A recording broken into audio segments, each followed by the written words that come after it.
Mais le nano-fromage, c'est pas indien. Genre, il faut cesser. Vraiment, là, c'est très difficile pour moi quand je rencontre des gens et que je dis que je suis indienne, les gens sont là, oh, j'adore le nano-fromage, et ben je me crispe. Tu ne m'as rien fait. Je sais que ça part d'une bonne intention. Celle que vous allez entendre à mon micro, c'est Milena, alias Bindis Woman sur les réseaux sociaux. Milena est une auditrice du Clo-Clo Club et c'est comme ça que j'ai pu découvrir tout son travail de vulgarisation autour de la culture indienne. C'est donc très naturellement qu'on a décidé ensemble que cet épisode serait tourné autour de cette double culture qu'a Milena, entre la France et l'Inde, et comment est-ce qu'elle impacte aujourd'hui tout son processus créatif et toutes ses envies. Milena, c'est aussi une personne très drôle, vous allez le voir tout de suite. Je suis Chloé, bienvenue dans le Clo-Clo Club, le podcast sur la créativité. Salut Milena. Hello. Comment ça va ? Ça va, je suis très contente d'être là. Un petit peu impressionnée par le micro ? Ouais, un peu. Ça va vite, allez bien. Est-ce que tu peux te présenter pour les auditrices ? Alors du coup, je m'appelle Milena, j'ai 26 ans. Je suis assistante de rédaction à La Croix et icono au Pèlerin. Et à part ça, j'écris, je fais de la photo, j'ai fait de la danse, j'ai chanté. Du coup, c'est pour ça que le micro, ça me perturbe un peu aussi, ça me rappelle des trucs. Et puis, j'ai une maman française et un papa d'origine indienne. Donc, ça joue fortement dans ma personnalité et dans ma créativité. Et on s'est rencontrés par le biais du podcast, puisque tu as aussi un compte Instagram que tu n'as pas mentionné, mais qui s'appelle Bindis Woman, dans lequel tu partages plein de recos culturels et artistiques qui soit sont de production indienne, soit d'inspiration et en découlent, un petit peu les deux. Sur les réseaux, tu partages aussi bien des lectures que des jeux vidéo, que des documentaires, plein de choses comme ça. Et tu es aussi auditrice du Clo-Clo Club. Tu m'avais envoyé à l'époque des super articles que tu avais publiés dans La Croix. Oui. C'était des portraits. Mes bébés de feuilles, je les appelle. Après les législatives, est-ce que tu peux nous en dire 2 mots ? Ouais, bien sûr. En fait, comme beaucoup de gens, je pense, les législatives, ça m'a vachement perturbée. Et en fait, à ce moment-là, je me suis rendu compte que mon premier réflexe, c'était de me tourner vers des gens comme moi, qui, à la fois mes potes 100% français, qui étaient juste désolés et complètement atterrés, mais tous mes amis issus de la biculture, et non pas de l'apiculture, comme tout le monde me fait la blague à chaque fois, et je suis là, non. Avec ce truc très fort de, on n'a pas les mêmes origines, on n'a pas la même culture, on vient pas des mêmes pays, mais on sait tout ce que c'est d'être coupé en deux et un peu bancal. Et du coup, j'en ai parlé avec un pote journaliste et on a été présenté un sujet à la rédac. Ça a été un peu un gros stress pour moi, surtout à ce moment-là. Enfin voilà, c'est très politique comme sujet, mais du coup, j'ai proposé une série qui s'appelle Parents immigrés, où l'idée, c'était d'aller chercher des parents de plusieurs pays différents, de plusieurs géographiquement, que ce soit pas que Paris, qu'il y ait des milieux sociaux différents, et juste de parler de qu'est-ce qu'on transmet, qu'est-ce qu'on refuse de transmettre, ou qu'est-ce qu'on échoue à transmettre quand on est immigré et qu'on élève des enfants qui en fait auront pas du tout la même vie et le même regard que nous sur leurs origines. Et qui ne seront pas traités non plus de la même façon par la société. Ouais. Ou avec des raccourcis au contraire, comme si eux-mêmes étaient immigrés alors que non. Alors que non, et puis même t'as plein de parents qui se rendent pas compte. Typiquement, moi j'ai eu cette discussion avec mon papa, qui lui est très très foncé de peau, parce que du coup indien du sud, qui m'a toujours dit, mais toi t'es blanche en fait. Enfin, qui s'est jamais vraiment rendu compte que ça allait être compliqué pour nous. Puis en plus, nous, les années 2000, il y a un peu eu une espèce d'accalmie un peu. À ce moment-là, il m'avait dit, quand vous êtes nés, c'était stylé d'être métisse. Et aujourd'hui, ça l'est plus. Et du coup, je sais qu'il y a aussi beaucoup de parents qui comprennent pas pourquoi leurs enfants aujourd'hui ont des problèmes, alors que les immigrés, c'est eux, et que eux, ils ont fait le taf. Et en fait, maintenant, c'est un peu retour à la case départ pour plein de gens. C'était des portraits hyper intéressants. Je vous invite à aller lire si vous avez l'occasion, parce qu'en fait, déjà, tu donnes la parole aux personnes intéressées par le sujet. Donc, c'est quand même intéressant de avoir le point de vue de personnes concernées sur une situation qui les concerne. Et puis, aussi parce que les profils sont très différents. Comme tu dis, tu as fait un vrai travail d'aller chercher des témoignages variés. C'était mon gros stress. Ouais. Le casting. Que justement, le casting est réussi parce qu'il y a aussi bien des témoignages de personnes qui, justement, veulent effacer absolument leur propre héritage culturel pour que leurs enfants soient de bons petits Français. Et puis, en fait, ils se rendent très vite compte que ça marche pas. Que l'intégration, en tout cas, n'est pas aussi simple que ce qu'ils souhaiteraient en s'en donnant les moyens. Et à l'inverse, celles et ceux qui se rendent compte que leur héritage culturel, il est super important et qu'en fait, c'est le mélange des deux qui est une vraie force et comment est-ce qu'on passe les deux sans que l'un prenne le pas sur l'autre. Ouais. Voilà, je vous invite à lire ça. Merci. J'ai une petite citation pour toi qui, justement, va dans le prolongement parce que c'est un peu... L'idée de cet épisode, ça va être de discuter de cette biculture et de, en fait, l'impact que ça a aussi sur ta créativité en tant que telle. Je vais te laisser nous la lire et dire à quoi ça te fait penser. Le papier ultime. Personne n'a jamais écrit à deux voix, Marguerite Duras. Tu veux que je t'explique pourquoi je t'ai choisi cette citation ? citation ? Ouais, je veux bien. Enfin, je comprends, mais je veux bien avec tes mots. Bon, Marguerite Duras, j'y avais pensé parce que dans des auteurs, autrices phares, vraiment de la littérature, qui ont parlé d'un côté déracinement et autres, qui était une bonne petite Française qui a été élevée en Indochine, bah justement, elle a toujours dit que son pays, en fait, ça restait l'Indochine, qu'elle y était très attachée, qu'elle n'y reviendrait jamais. Il y a un peu ça qui, du coup, transparaît évidemment dans toutes ses productions littéraires. Et en même temps, cette petite phrase qui n'a rien à voir, personne n'a jamais écrit à deux voix, je trouve ça intéressant parce qu'il y a ce côté, personne ne crée finalement ou ne parle de soi avec deux voix. Pourtant, quand tu as deux cultures, certes, c'est toi, mais c'est compliqué d'arriver à faire un mélange des deux. J'ai l'impression, tu as toujours un moment où tu te poses des questions là-dessus. Toi, est-ce que c'est quelque chose qui te questionne aussi quand tu crées, justement ? Alors, complètement. Puis en plus, il y a plein de strates pour moi là-dedans. Juste fun fact, Marguerite faisait partie de mon corpus de texte pour mon mémoire de master. Donc, est-ce que j'ai bien choisi ? Bingo. Tu vois. Voilà. En vrai, il y a plein de trucs qui se mélangent là-dedans parce que, du coup, moi, j'ai une maman française, blonde aux yeux bleus, mais qui est hyper impactée par l'Inde, qui a beaucoup voyagé là-bas, donc elle connaît bien. J'ai un papa qui a un peu renié ses origines pendant longtemps et puis maintenant ça va beaucoup mieux.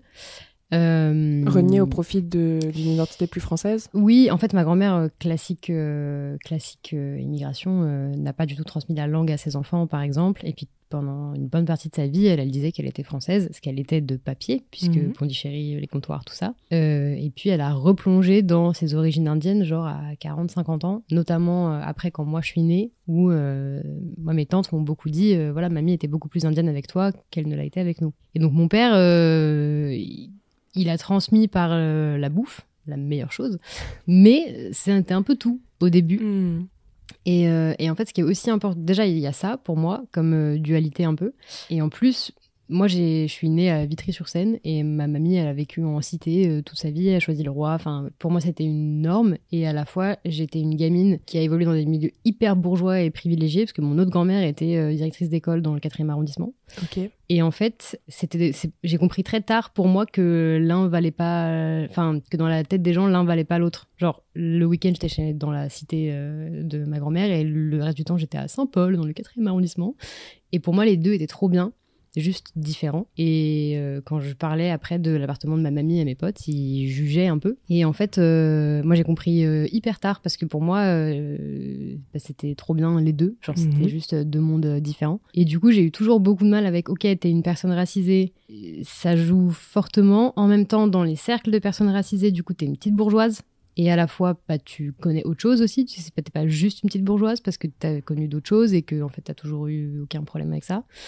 Et du coup, ça fait beaucoup ping-pong dans ma tête. Et donc, je pense que t'écris avec deux voix quand t'as pas encore fait la paix avec tout ce que t'es dans ta tête. Qu'à la fin, ça devient une voix, mais genre une grosse voix de chorale, avec plein de gens qui chantent en même temps. C'est ça, avec plein de variations, en fait. Voilà. En plus de ça, donc, t'es d'origine indienne par ton père. Oui. Et en fait...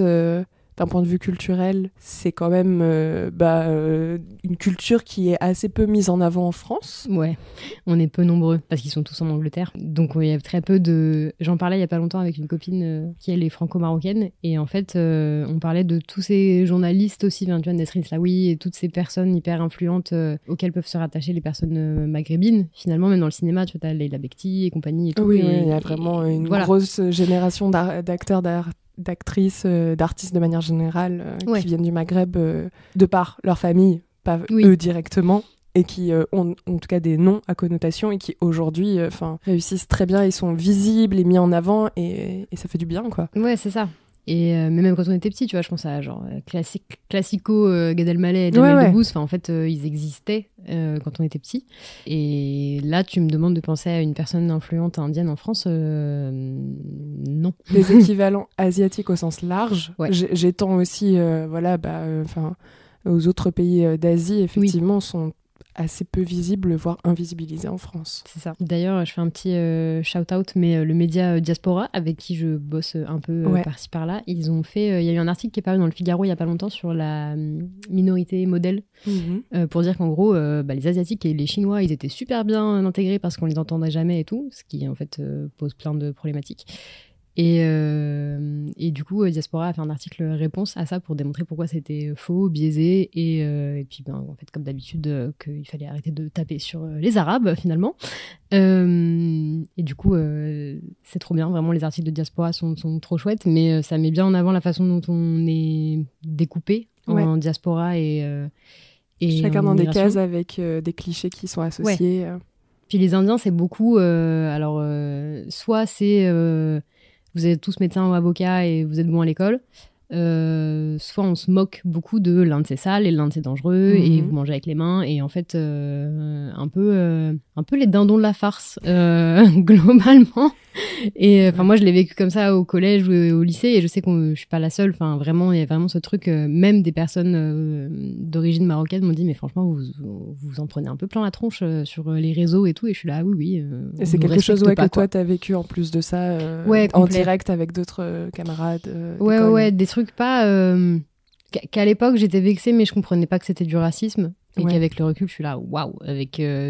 des blagues du genre mais toi ton père c'est bon tu vas te marier avec un cousin, il y a quelqu'un qui t'attend au bled, il t'a déjà vendu, ou quand j'étais un peu plus vieille, mais ton job étudiant c'est d'aller vendre des cigarettes à l'unité à Porte de la Chapelle et toi t'es là bah non du coup en fait et tout ça dans, genre c'est bonne ambiance mais en fait pas du tout. Avec le recul c'est hyper violent mais c'était pas c'était pas méchant pour eux, c'était juste genre les Indiens c'est ce qu'ils font. Et ça t'a pas détourné pour autant de cette culture-là, puisque derrière, t'en as fait quand même sujet de tes photos. Tu parlais du fait que tu faisais de la photo. Et puis par la suite de Businesswoman, du coup. C'est ça. Je crois que toute mon enfance était c'était très présent de par ma grand-mère. Et puis nous, on y a beaucoup été aussi. Donc, oui, t'as eu cette chance-là d'aller rencontrer ta famille là-bas. Et même en dehors de ma famille, mon père, il nous a aussi emmenés, parce que l'Inde, c'est immense. On a fait des voyages de touristes, mais en fait, à plein d'endroits qu'on ne connaissait pas pour... je pense que c'était un peu une volonté de sa part aussi de nous montrer autre chose que la famille et de nous faire découvrir l'Inde autrement, que ce soit dans le nord où on n'a personne, mais le Taj Mahal et Jaipur et toutes ces villes du Rajasthan, le sud, les communistes, le Kerala, la jungle un peu, et puis tout l'art de ces espèces de sociétés hyper qui sont restées dans l'art authentique et ancien aussi. Donc, il y a plein de choses, vraiment... le mot m'échappe, mais je vais retrouver. Tu as beaucoup d'art pictural, notamment. Oui, complètement. Hyper fort. Et puis aussi, je suppose, assez varié d'une région à l'autre. Oui, complet. En termes de richesse, de ne pas résumer un pays à une ville et montrer un peu toute cette diversité. L'Inde n'aurait pas dû être... l'Inde n'est pas un pays. En fait, du coup, c'est compliqué de dire... Même dire je suis indienne, c'est hyper bizarre, en fait, parce que... ça. D'une ville à l'autre, on parle pas la même langue. C'est comme si de Paris à Dijon, tu parlais pas la même langue, c'est pas les mêmes vêtements, c'est pas la même architecture, ni la même religion, mais à 2 heures de train, quoi. Donc non, j'ai eu beaucoup de chance. Tout ça, c'était très normal, on va dire, même pour la musique, le cinéma. En fait, ça, c'est aussi ma mère qui a vachement joué là-dedans. Ouais, parce que ta mère était curieuse de toute cette culture. Ouais, complet. Ma mère est partie en Inde avant même d'avoir rencontré mon père. Elle y allait avec son sac à dos 2 mois avec un pote. Bien le trauma de petite meuf de 19 ans quand même quand t'arrives seule en Inde et que t'as plus aucun repère. Au début, elle me raconte ça souvent. Elle me dit, j'ai vraiment, au bout de 15 jours, je voulais rentrer, quoi. Je me suis dit, c'est une erreur énorme, je peux pas rester ici. Puis elle est restée 2 mois, quoi. Puis après, elle est revenue beaucoup. Et puis, au fur et à mesure, je me suis quand même rendu compte que j'avais pas du tout... j'avais le petit coffre de références culturelles comme les autres, mais pas que. Enfin, moi, je faisais pas de danse classique, je faisais du Bollywood. Je regardais des vieux films Hollywood et Bollywood pour m'endormir. Alors vraiment, c'était la pire idée, parce que ça danse tout le temps, donc en fait, tu ne dors pas. Voilà, merci mamie. Et puis après aussi, juste sur sociétalement parlant, on est arrivé à un stade où on a beaucoup fait ressortir toutes les femmes oubliées. Et moi, j'étais là, mais attendez, il n'y a pas que des femmes françaises oubliées aussi, donc je vais aller creuser ailleurs. Et c'est là que je me suis dit, en fait, c'est pas possible que... Enfin, t'as une fenêtre et une porte d'entrée, tu peux pas laisser ça juste dans un coin, il faut que t'ailles chercher aussi, ça se trouve, ça va aussi guérir plein de trucs de toi à toi-même. D'où, en fait, le premier pas, c'était mon sujet de mémoire, tu vois, moi j'ai fait la représentation de l'Inde dans le regard des auteurs occidentaux. Mmh. Et j'étais à la fois hyper émue de plein de trucs, et à d'autres moments, j'étais là, mais c'est vraiment que des conneries. Enfin, c'était hyper rageant, et du coup, je me suis dit, en fait, t'es pas parfaite et t'es pas indienne à 100%, mais toi, t'as l'opportunité de faire découvrir des choses et d'apprendre des choses, et de faire découvrir des sujets artistiques et autres à des gens qui, sûrement, ça va leur plaire, mais juste, ils sont incapables, avec les ressources qu'on a aujourd'hui, d'aller chercher ces trucs-là, quoi, qui sont cachés, en fait. Oui, toi, de par ta famille et tes connaissances, tu peux faire le pont plus facilement. Oui, puis je parle très bien anglais, donc je fais quasiment aucune de mes recherches en français, ou très peu. Je baragouine un peu d'hindi maintenant parce que je me débrouille, du coup ça m'aide aussi dans certains trucs où je me dis ok, bah là je trouve rien, donc je vais chercher, farfouiller, d'autant plus ça demande un taf assez considérable quand tu parles pas bien la langue, quand tu l'as appris un peu tout seul avec de briques et de broc. En France, on connaît surtout Bollywood et les nanofromages en fait, et du coup moi ça me rend un peu dingo parce que les nanofromages... Et le butter chicken. Ouais. Et tu te dis, bon... Mais le butter chicken encore, j'entends. Mais le nano-fromage, c'est pas indien. Ouais, pas genre, c'est de la vache qui... Il faut cesser. Vraiment, c'est très difficile pour moi quand je rencontre des gens et que je dis que je suis indienne, les gens sont là, oh, j'adore les nano-fromages, et ben je me crispe. Tu ne m'as rien fait. Je sais que ça part d'une bonne intention, mais ça tend mon âme. Vraiment, c'est difficile. Et j'étais là, en fait, il y a tellement d'autres trucs, à découvrir, que ce soit le cinéma, la littérature, la peinture, les danses, et puis la mode. Enfin, il y a plein de trucs qu'on a volés aussi, tu vois. Ouais. Je pense à Cartier, typiquement. Et du coup, voilà, j'ai un peu envie d'être porte-parole. Tu fais ce travail de recherche, donc beaucoup avec des sources quand même en anglais et puis en hindi. Est-ce que tu as trouvé quand même des ressources en France qui te servent aussi, où tu te dis « Ah, finalement, je suis pas toute seule à m'être lancée dans ce grand chantier ?» Ouais. En fait, il y a notamment une asso qui s'appelle Génération Panasiatique aussi, et puis il y a plusieurs assos aussi. Il y a un podcast donc là qui m'échappe, mais je vais le retrouver après. On le mettra dans les notes du podcast. Je parle beaucoup des communautés sud-asiatiques, et ça c'est un petit peu mais tu vois, c'est tout neuf aussi. C'est un peu l'espèce de collectivité qu'on a trouvée, c'est les sud-asiatiques. Donc Sri Lanka, le Pakistan, l'Inde... Et le Punjab et tout, on se retrouve un peu ensemble dans, ok, on est très peu, donc il faut qu'on fasse front en groupe. Et puis, on a quand même plein de codes qui se ressemblent, même si la plupart n'a rien à voir. En fait, on a un petit tronc sur lequel on peut se retrouver. Mine de rien, par contre, tu vois, tout ça, ça a toujours été que les réseaux sociaux. Parce qu'en fait, moi, dans mon parcours scolaire, il y a eu une jeune fille sri-lankaise à un moment donné. Mais sinon, t'étais seule. C'est tout. Vraiment, déjà, c'est particulièrement blanc à la Sorbonne, de la licence au master. Mais alors, les Indiens, non, j'en ai jamais croisé aucun, en fait. Et du coup, ça veut dire qu'il fallait aller chercher. C'est pas un truc qui vient à toi. Tu rencontres très, très rarement des gens comme toi. Et donc, soit ça te passe au-dessus et en fait, ta culture te passe un peu au-dessus jusqu'à ce qu'un jour, tu te la prennes dans le mur parce que... il n'y a pas le choix, je pense, dans la vie. Il y a un moment donné où ça va venir toquer à ta porte. Comme pour mon père aussi, par exemple. Genre quand t'as des enfants. Mais moi, ça a dû être un truc un peu proactif de ok, je trouve ça trop dommage, je suis toute seule, il n'y a personne. Et en fait, j'ai envie de découvrir des trucs. Et comment je fais maintenant? Où est-ce que je cherche? Je me débrouille bien pour chercher des livres. Donc c'est une chose, les librairies, les bibliothèques, tout ça. Mais à un moment donné, ça te mène pas bien loin quand tu veux aussi échanger. Et là-dessus, les réseaux sociaux, ça a été une folie pour moi, juste de, par exemple, déblanchiser mon feed d'Instagram aussi, te rendre compte que tu suis que des influenceuses que t'adores, qui sont trop bien, hein, c'est pas le problème, mais qui te ressemblent pas et qui, du coup, ouais, il manque un gros quart de ce que je suis dans tout ce que j'écoute, dans tout ce que je consomme et tout, et il fallait absolument pour moi que je retrouve ce quart-là, voire cette moitié, plus le temps passe, plus on arrive à la moitié, de culture et de références même politiques, tu vois. En fait, moi, je connais tous ces sujets-là et personne n'en parle jamais, donc il faut que je trouve des personnes qui en parlent. Je trouve ça hyper intéressant ce que tu dis sur l'importance d'avoir de la représentativité, parce que souvent, c'est un truc qui n'est pas compris. Les réponses en face, ça va être « Ah, bah ça va, enfin moi, j'ai pas besoin que la personne, elle soit comme ci ou comme ça pour m'identifier. » Tu fais « Oui ». pour t'identifier, pourquoi pas, tu vois, effectivement, mais en fait, déjà, si tu as ce luxe, c'est que tu es privilégié dans la société, que c'est plus facile pour toi. Quand, effectivement, 90% de tes personnages de fiction, ils sont blancs, tes héros, bah, c'est plus simple. Après, il y a, comme tu dis, pas qu'un enjeu de juste voir à l'écran des gens qui vont t'inspirer des parcours, c'est aussi de juste pouvoir échanger avec d'autres personnes autour de tout ça.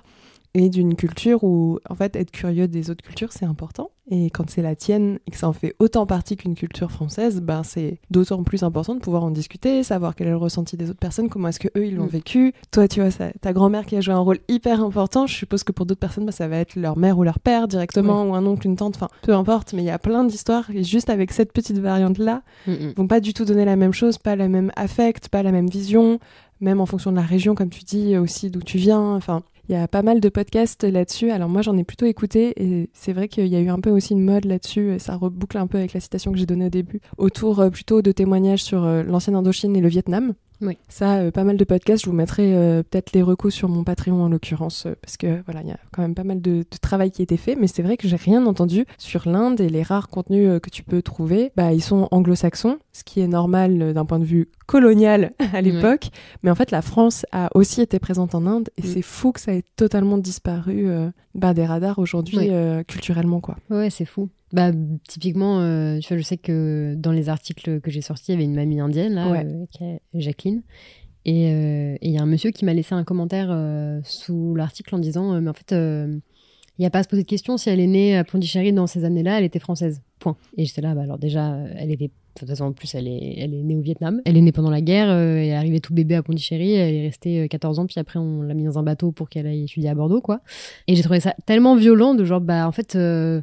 c'est écrit sur la feuille, du coup c'est comme ça. Enfin, tu vois, c'est tellement condescendant et juste si c'est écrit sur la feuille, c'est pas, il y a rien de plus, tu vois. Alors que les Français de là-bas qui n'étaient pas français d'un point de vue physique, se sont retrouvés justement soit à pas pouvoir être déplacés, soit ont été déplacés, mais ont été accueillis en France dans des camps et ce genre de choses en fait.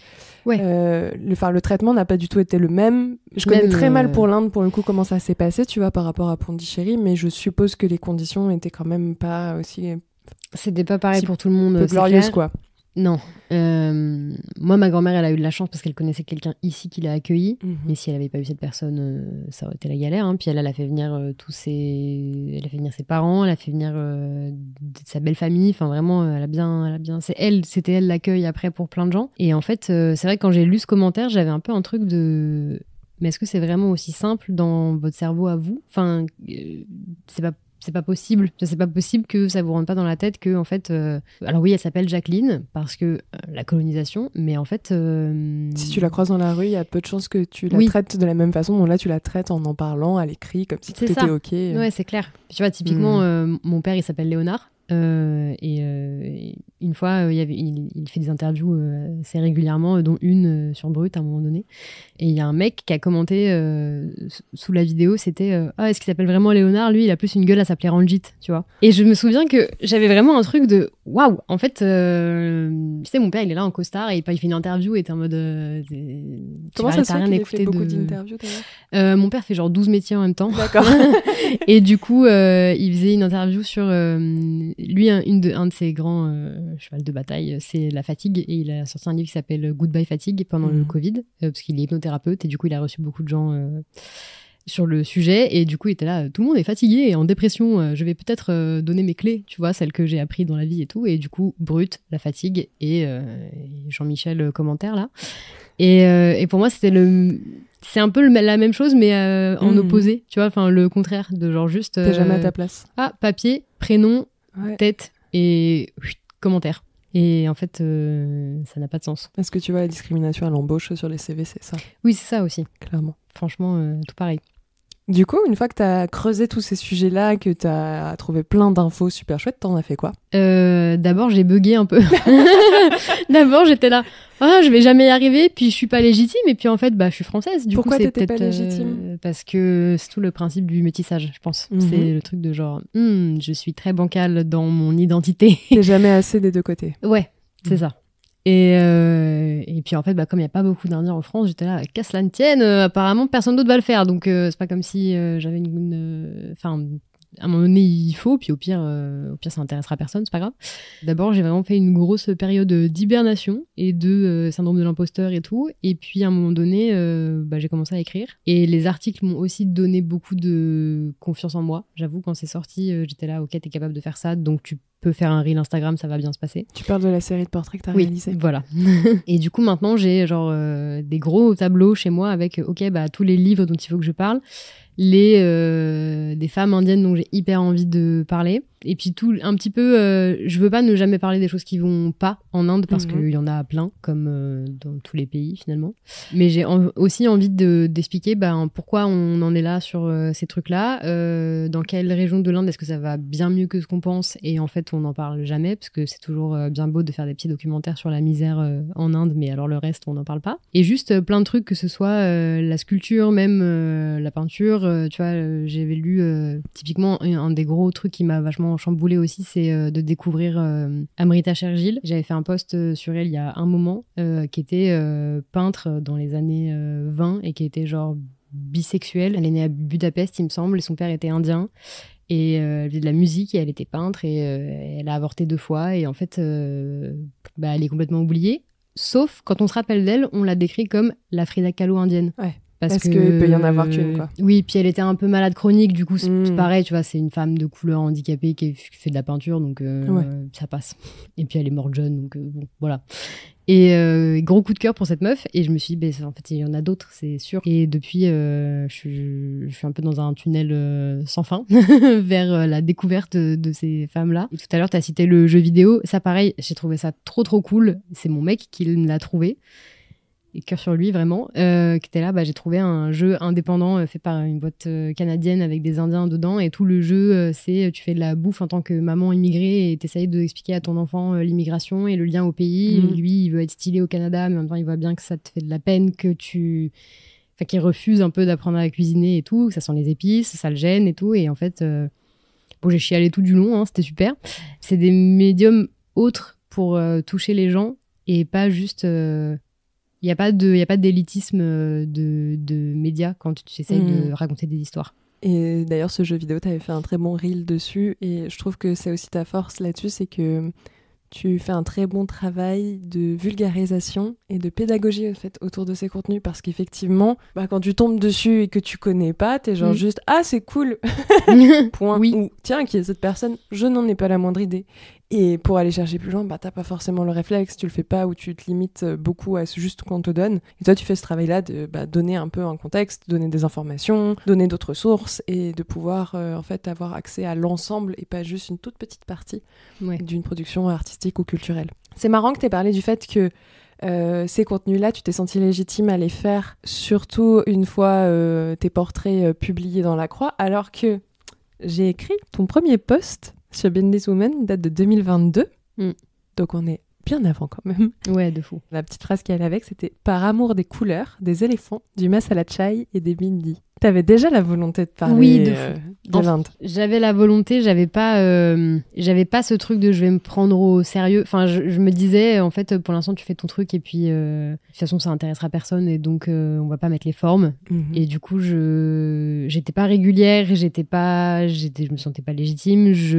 J'avais tendance à pas aller au bout des trucs et à me sentir très vite dépassée. Et c'était plus simple pour moi à ce moment-là de passer par juste je fais des photos et je mets du petit texte en dessous, parce que c'est un peu l'alliage des 2 trucs que j'aime faire, et en même temps je monte pas ma tête et je travaille pas beaucoup, et du coup je vais heurter personne. Je pense qu'il y a eu un peu de peur aussi de genre je vais dire un truc qu'il faut pas, et en fait ou je vais me prendre de la haine, ce qui a été un peu le cas avec les articles notamment, tu vois. Les gens sont venus chercher ton profil pour t'envoyer de la haine ? En fait, on a fait un reel collaboratif avec La Croix. On voit ma tête, clairement. Alors, en fait, les gens sont même pas venus sur mon compte, à part 1 ou 2 bonhommes, toujours un plaisir. Mais c'était juste aussi de voir les commentaires sous les posts de La Croix. Ouais. C'est très particulier quand c'est pas ton travail, déjà ça te choque et t'es là, les gens ils sont vraiment horribles et tout.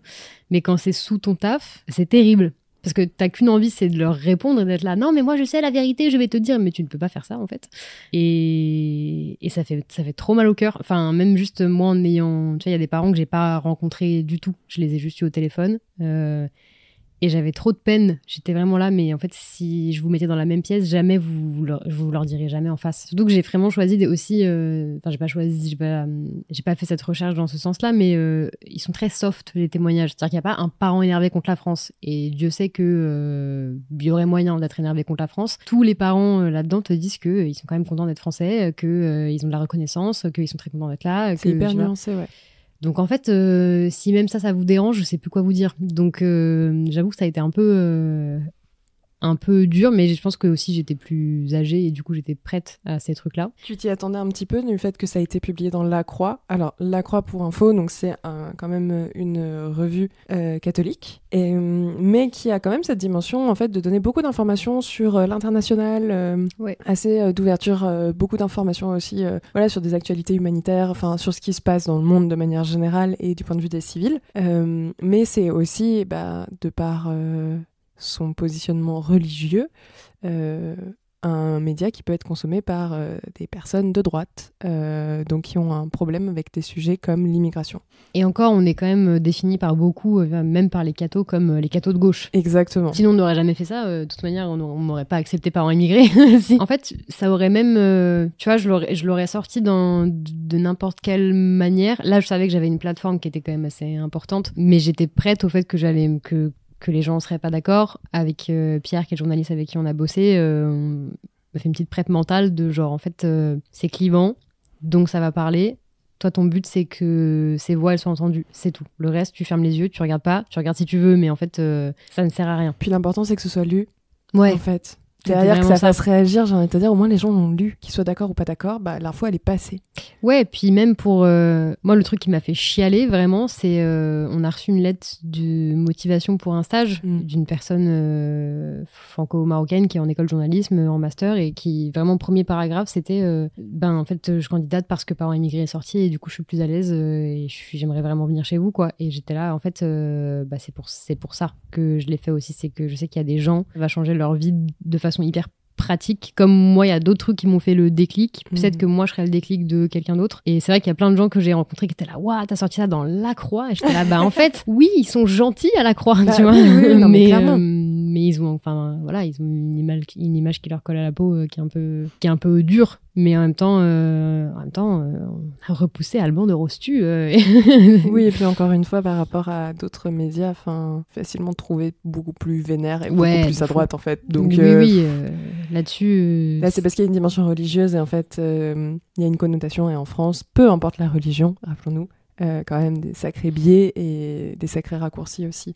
Ouais, carrément. Tu avais reçu aussi un autre témoignage, on en avait parlé dans un petit café qu'on s'était pris ensemble.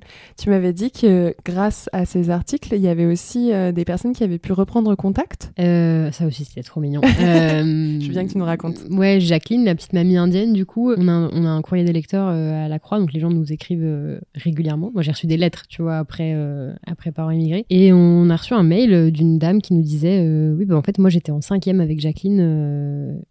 à Bordeaux, là, je me rappelle très bien du jour où elle est arrivée de Pondichéry avec ses grosses boucles d'oreilles en or et tout, et moi j'étais là, waouh, si c'est vrai, c'est dingo quand même. Et du coup, j'ai écrit à Jacqueline en lui disant, est-ce que tu connais une Marie-Amélie et tout, et en fait, oui.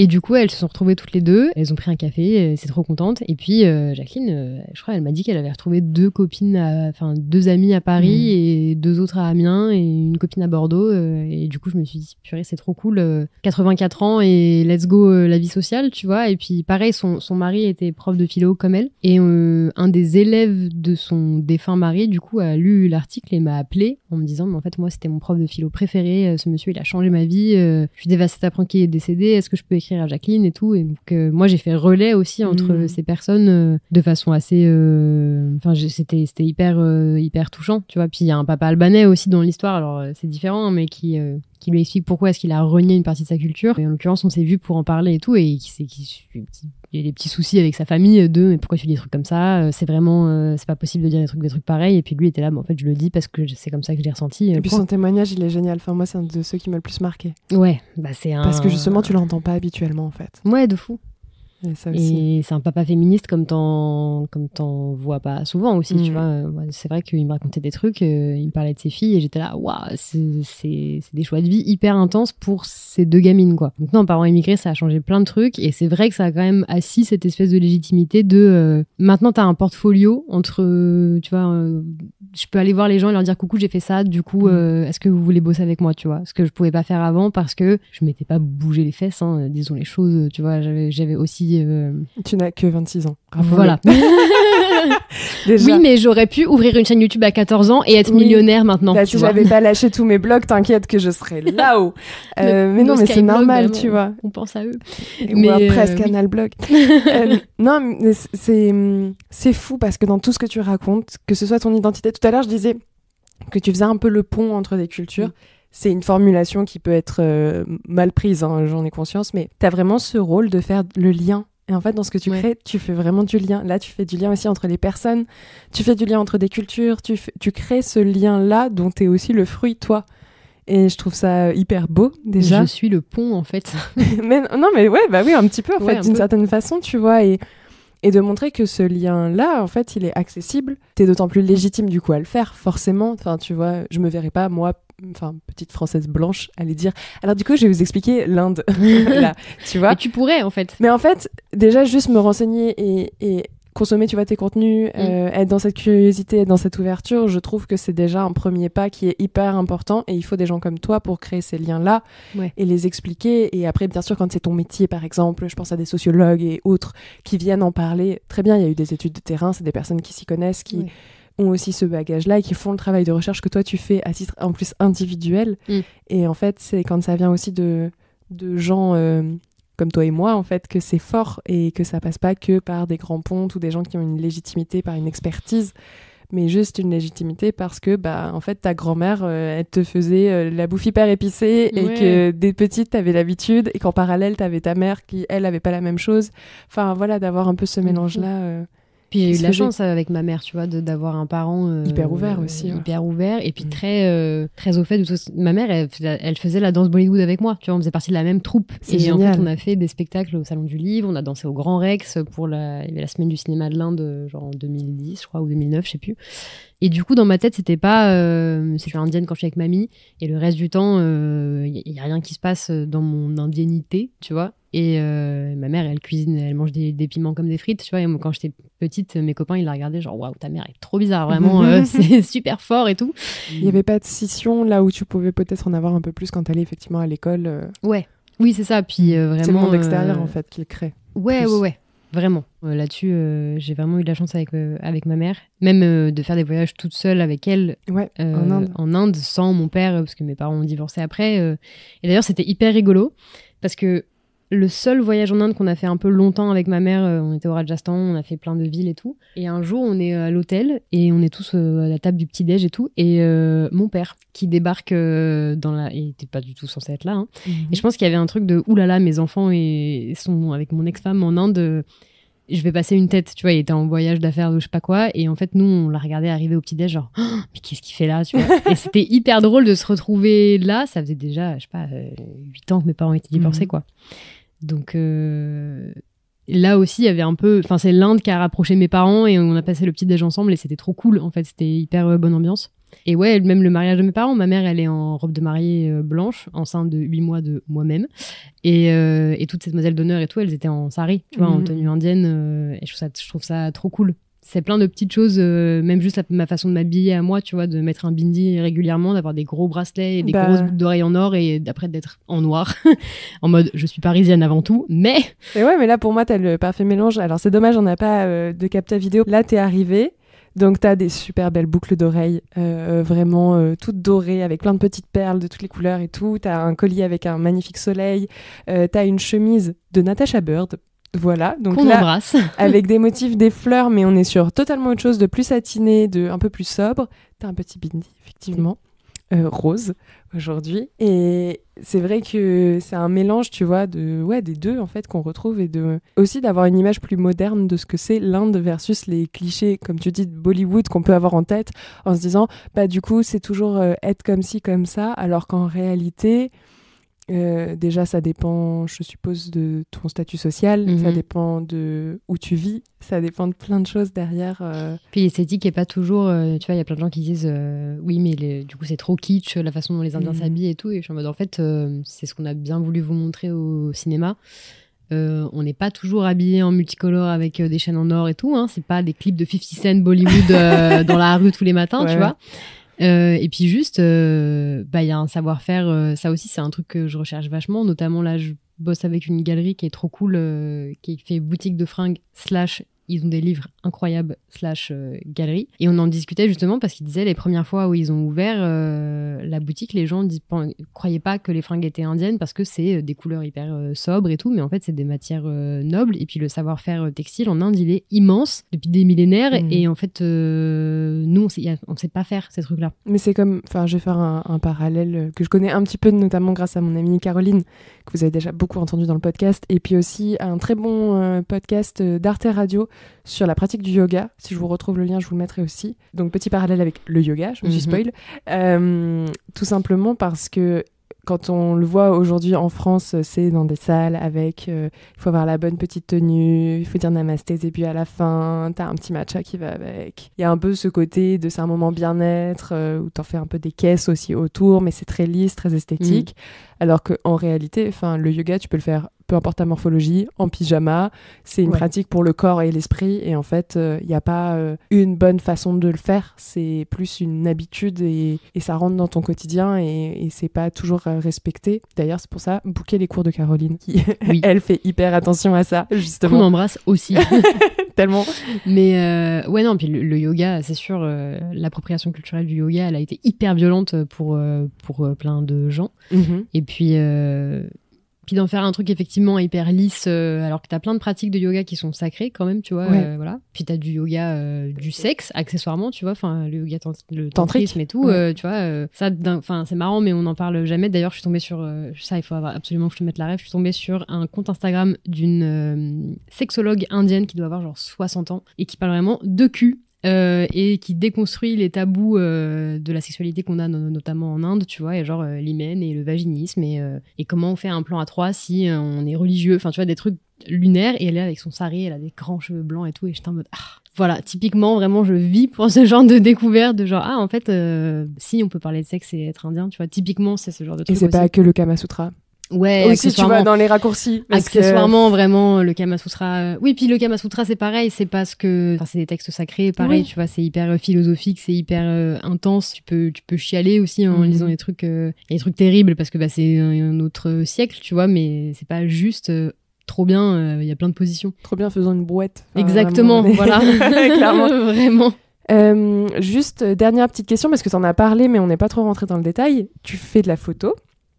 C'est aussi passé par là, la photo, tu disais, je me montre pas trop, mais il y a aussi des portraits de toi. Et surtout, c'est des photos, en tout cas dans les plus anciennes, hyper colorées. Ouais. Y a du sari, justement, il y a quand même un peu tout ça. Ouais. C'est quoi ton rapport à la photo, justement, et ton processus créatif par rapport à tout ce qu'on s'est dit aussi au travers de la photo? Alors, ces autoportraits-là, ils m'ont fait vachement du bien. Parce que déjà, j'avais des gros problèmes avec mon image et tout. Et le fait que ce soit moi qui me prenne en photo, ça m'a vachement aidée. Et mon mec me l'a fait remarquer aussi. C'est une discussion intéressante de genre, au début, je posais beaucoup et j'ai le visage fermé, souvent, tu vois. Et plus je rajoutais de la couleur, plus j'étais libre, un peu. Et en fait, vraiment, j'avais ce truc un peu viscéral. Ce qui est important aussi, c'est que mon compte, j'ai particulièrement commencé à poster plus régulièrement pendant le Covid et compagnie. Et en fait, moi, mon dernier voyage en Inde, c'était 2018, avant le Covid. Je suis rentrée en Inde qu'en 2022. Et pendant 5 ans, je me suis gratté les veines. C'est-à-dire que vraiment, j'avais ce truc de il faut que je rentre, il faut que j'y retourne, ça me manque trop. J'allais à Gare du Nord pleurer dans la rue, c'était terrible. Vraiment, je passais à Gare du Nord, je sentais l'odeur, il y avait les musiques et tout.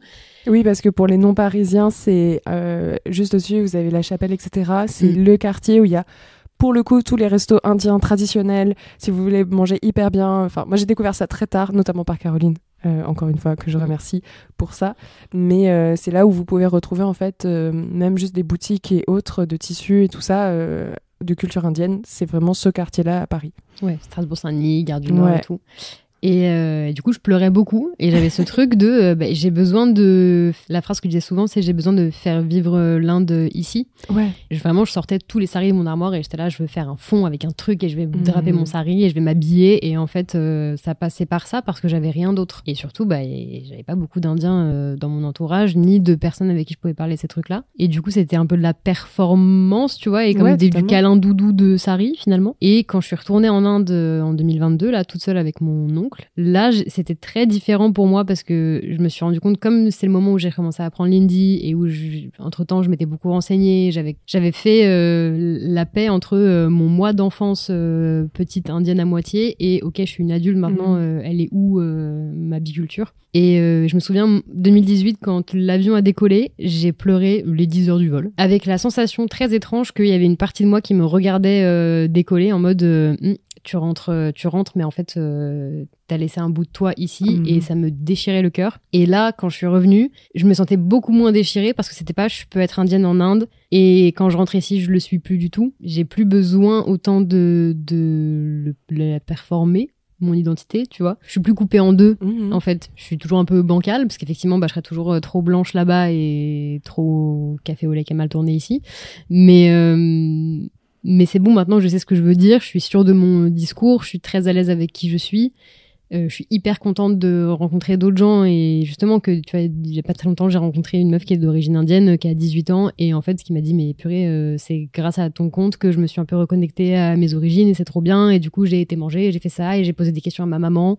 C'est trop bien. Et bon moi je chiale à chaque fois tu vois. Mais ouais c'est aussi ce gap là ce gap là il a été hyper important pour moi cette période sans Inde du tout et ça a permis de faire l'adulte je suis passée de jeune adulte à adulte-ish, parce que je pense que Non, mais c'est la fameuse quête de soi de la vingtaine. Ouais, c'était un peu ça. Où t'as un petit moment de te dire attends, je vais où, je fais quoi, qui suis-je, pourquoi Et en fait, après, tu trouves plus ou moins rapidement des billes pour construire un premier socle qui va faire qu'évoluer par la suite. Mais... Je fais du cap là, en fait. C'est vraiment ça, mon truc. Ça. Et là, t'es sur une jolie petite tour. Vraiment. En plus, tu repars bientôt en Inde.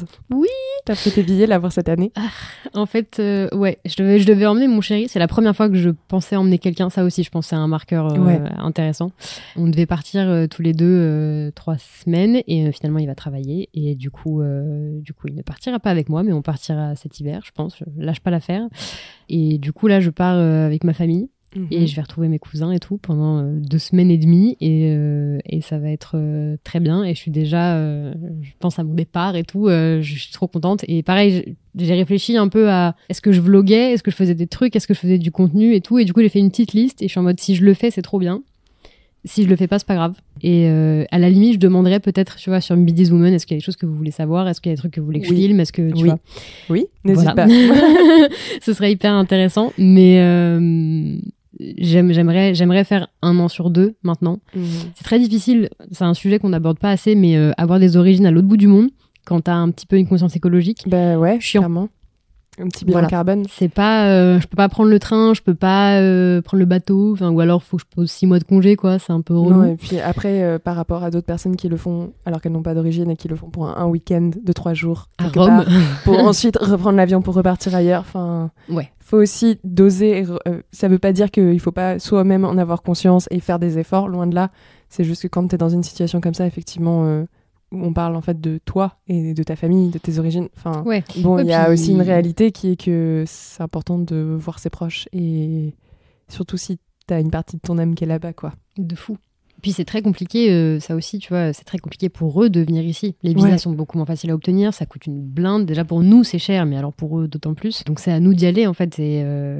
Et là, je sais que j'ai un de mes cousins qui a demandé pour ses 20 ans à faire un voyage à Paris. On est tous là, genre, oh là là, ça va être trop bien et tout. On espère vraiment qu'il va pouvoir le faire et ce serait trop chouette. On va terminer le podcast avec la petite question portrait chinois. Oui. Si tu ne devais garder qu'un objet au sens large, de l'Inde, de la culture indienne, ce serait quoi ? Oh, waouh. J'hésite. Parce que le bindi me semble être le plus évident. Au vu de mon titre et de... D'ailleurs, on n'a pas du tout expliqué ce que c'est un bindi. Pardon, depuis le début, on n'arrête pas de dire ça parce que j'étais en face de moi, donc ça me paraît évident. Mais c'est le bijou qui est placé entre les sourcils. Oui. Sur le troisième œil. Alors, t'as des bindis qui sont religieux, que je ne me permets pas de porter, avec des significations plus ou moins... Ça dépend des périodes, ça dépend des fêtes religieuses, ça dépend de... Voilà. Moi, je porte les bindis... alors, ça, je sais ce que ça représente. Je suis pas en mode Britney et Gwen Stefani dans les années 2000. Le tacle était gratuit. Voilà, enfin, t'as le chakra du troisième œil. C'est aussi quand tu fais du yoga et de la méditation, justement, tu fais le Om, le son de la vibration. Et le bindi représente un peu ça. C'est un peu la goutte du début de l'univers et de ce que t'es, comme qui est lié au Om. C'est joli, tout bêtement. C'est un bijou, c'est très quelque esthétique, part. Et ça me raccroche tout de suite à mes origines. C'est un statement aussi, on va pas se mentir. Et puis, j'ai un peu l'impression que ça me rend forte. Tu vois, il y a pas longtemps, je suis sortie d'un ascenseur et il y a une petite fille qui m'a vue, elle avait genre 3-4 ans et elle a demandé à sa mère si j'étais une princesse. J'aurais voulu lui dire oui, c'était trop mimes. Donc je dirais que le bindi c'est le plus évident. J'ai aussi une petite figurine d'éléphant que ma mamie m'a laissée. Faut savoir que quand j'avais 4 ans, j'ai été tapotée de la trompe par un éléphant et je pense que ça restera mon souvenir le plus intense de mon enfance, de toute ma vie. Et j'aime trop cet animal et je trouve qu'il représente des trucs de fou. Et du coup, avoir c'est un petit éléphant gravé en bois et il est trop mimes. Donc l'un ou ta l'autre. Grand-mère, quoi, en plus. Voilà. Eh ben, merci beaucoup, Milena.